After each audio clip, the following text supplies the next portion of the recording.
So guys अभी मैं just they के आ रहा हूँ अपना ड्यू का पेपर। आज ड्यू एलएलबी का एंट्रेंस था, तो जस्ट मैं अभी दे के आ रहा हूँ और वीडियो बना रहा हूँ। उसमें मेरे को डिस्कस करना है कि पेपर कैसा था, कैसा गया, क्या क्वेश्चन आए थे, कैसे आए, तो वो मैं डिस्कस करने वाला। तो मेन मैं पेपर की बता दूँ यार, तो देखो पेपर तो बहुत ज़्यादा ईजी था। लाइक ईजी टू ईजी था, चाहे ईजी टू अपर लेवल कह लो, लोअर लेवल कुछ भी कह दो, बहुत ज़्यादा ईजी था। मतलब अगर इस पेपर से भी अगर किसी को डिसअपॉइंटमेंट हो रही है ना, तो छोड़ दो, फिर मत करो, क्योंकि पेपर बहुत ज़्यादा ईजी था और सारी चीज़ें सिलेबस थी, मतलब जो सिलेबस में था वही सब आया था, बहुत ईजी था। अभी भी कुछ कह रहे कि करंट अफेयर्स कम आए थे, बट मेरे हिसाब से पेपर बहुत अच्छा बनाया था यार। अगर इससे ईजी पेपर क्या ही होगा। मतलब देखो एडमिशन होना ना होना एक अलग बात है, ठीक है, लेकिन बट पेपर बहुत ज़्यादा ईजी था। और मेरे हिसाब से अब ये भी लग रहा है कि पेपर ईजी था, तो जो कट ऑफ है मेरे को लग रहा है स्कोरिंग, सबके स्कोरिंग मार्क्स जाएंगे और कट ऑफ भी हाई जाएगी मेरे हिसाब से, तो जाएगी लास्ट ईयर से कुछ ज़्यादा जाएगी, 5-10 नंबर ऊपर ही जाएगी ज़्यादा।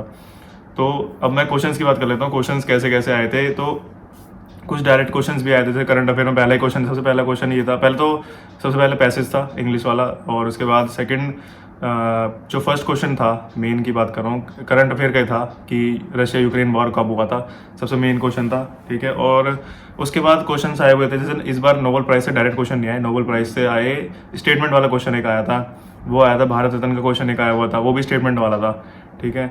और स्पोर्ट्स में से आई थिंक स्पोर्ट्स का कोई क्वेश्चन था, हाँ एक वो था मेजर ध्यानचंद वाला था, किसको मिला है किसको नहीं मिला, नहीं हाँ किसको मिला था, तो उसमें ऑप्शन दे रखे थे किसको मिला था, वो था। और देन मैं अभी आंसर्स नहीं बता रहा हूँ आपको, आप एक मतलब मैं आप कमेंट्स में आप आंसर बता देना, जिसको जो सही मतलब सही आंसर बता देना। मैं आपको क्वेश्चंस बता रहा हूँ कौन कौन से क्वेश्चंस आए थे।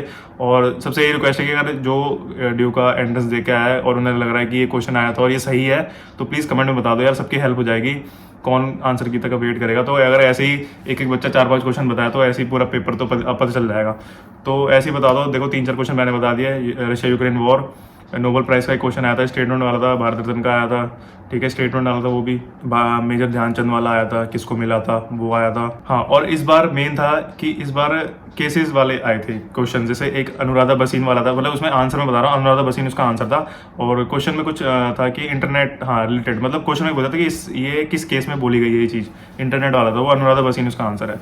और देन श्रेयस सिंगल वाला आया था क्वेश्चन, एक केस था जिसमें वाईटी के ऊपर बात करी गई थी शायद, वो वाला था, तो उसका ये भी सही था मेरा। एंड एक आया था कि right to remain silence fundamental right, ये वाली बात किस केस में हुई थी, तो वो एक केस ये दे रखा था। सो 2 क्वेश्चंस और थे, एक था कि advisory committee for fundamental rights, ये किसने ड्राफ्ट की थी। और एक था कि एविडेंस एक्ट किसने ड्राफ्ट किया था, ये भी क्वेश्चन एक आया था। और पॉलिटी की बात करिए तो उसमें आर्टिकल्स में से क्वेश्चन आए हुए थे, जैसे आर्टिकल डायरेक्ट नहीं पूछे थे, वो मैचिंग वाले होते ना, वो वाला पूछा था। तो 1-2 क्वेश्चन वो थे, ऐसे ही कॉन्ट्रैक्ट का भी पूछा होता और ऐसे टॉट का भी था। तो 2-3 क्वेश्चन ऐसे थे, ठीक है, कॉन्ट्रैक्ट, टॉट और पॉलिटी के आर्टिकल्स वगैरह के ऐसे क्वेश्चन पूछे हुए थे, हमें मैच करने थे कौन सा सही है कौन सा गलत है, वो था। एंड स्टेटमेंट वाले थे प्रेसिडेंट और गवर्नर के कुछ पावर्स दे रखी थी, इसमें से कौन सा नहीं है वो पूछा था। प्रेसिडेंट का कुछ दे रखा था कि इम्पीचमेंट वाला एक क्वेश्चन आया था प्रेसिडेंट का, और एक क्वेश्चन इमरजेंसी का आया था, ठीक है। तो ये ना सारे स्टेटमेंट वाले थे, उसमें ऑप्शन देते इसमें से कौन सी है या कौन सी नहीं है, तो वो हमें सही करना था। और इंग्लिश में से देखा जाए तो यार सिनोनिम एंटोनिम्स ये सब आए हुए थे। और सीरीज़ के क्वेश्चन, एक सीरीज़ का क्वेश्चन था, और एक रीजनिंग वाले भी थे थोड़े बहुत, मतलब ठीक ठाक थे, बहुत इजी तो था, मतलब मैं बता रहा हूँ इतना डिफिकल्ट भी नहीं था, ईजिली सारे क्वेश्चन हो गए, बहुत अच्छा पेपर गया है, मेरा भी अच्छा गया है। बाकी तो देखो कि यार नेगेटिव मार्किंग हो जाती है ना, उससे बड़ी गड़बड़ हो जाती है, जैसे लास्ट ईयर भी मैंने पेपर दिया था, तो नेगेटिव मार्किंग की वजह से यार रह गया था मैं। और इस बार देखो पेपर तो मैंने अटैम्प्ट किए 88 क्वेश्चन अटैम्प्ट किए हैं, 100 में से 88 अटैम्प्ट करें, और उसमें से मैंने 40 क्वेश्चन सही करे हैं, बिल्कुल मेरे को अंदाजा लग गया, मतलब 40 तो ऐसे हैं कि कोई गलती नहीं कर सकता, ऐसे क्वेश्चन थे।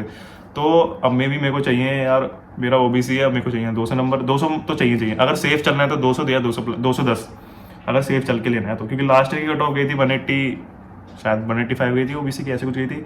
तो यार क्योंकि पेपर बहुत ईजी था, तो मेरे को लग रहा है कि बहुत ज़्यादा स्कोरिंग जाएगा, तो इस वजह से यार अगर ओबीसी को देखा जाए तो 200 तो सेफ है मेरे हिसाब से, तो 200 नंबर लाने यार। अब 40 क्वेश्चन सही है मेरे, तो लाइक लगा लो 4-6 160 नंबर तो ऐसे ही बन गए, और अब 40 और चाहिए, उसमें से मैं भी देखो कितने बच गए, हाँ 50 क्वेश्चन, मतलब देखो क्या होता है, मेरे को कुछ नहीं पता यार, आंसर की जब आएगी तभी पता चलेगा। बाकी आप लोगों ने क्या करा, पेपर कैसा करा यार, प्लीज़ कमेंट में बता देना। और किसी को जो क्वेश्चन याद आ रहे हो और उसके आंसर पता हो तो प्लीज़ कमेंट करके बता देना, सबकी हेल्प हो जाएगी, सबको पता चल जाएगा। क्योंकि अभी हमने फ्रेश किया है पेपर, तो अभी हमें क्वेश्चन याद रहेंगे, और वैसे भी डिस्कस होता रहता है ग्रुप वगैरह में, तो प्लीज़ आप भी कमेंट करके बता देना। सो बस यही था, पेपर अच्छा गया है, ठीक है, जो भी जैसा हो गया वो हो गया, छोड़ो।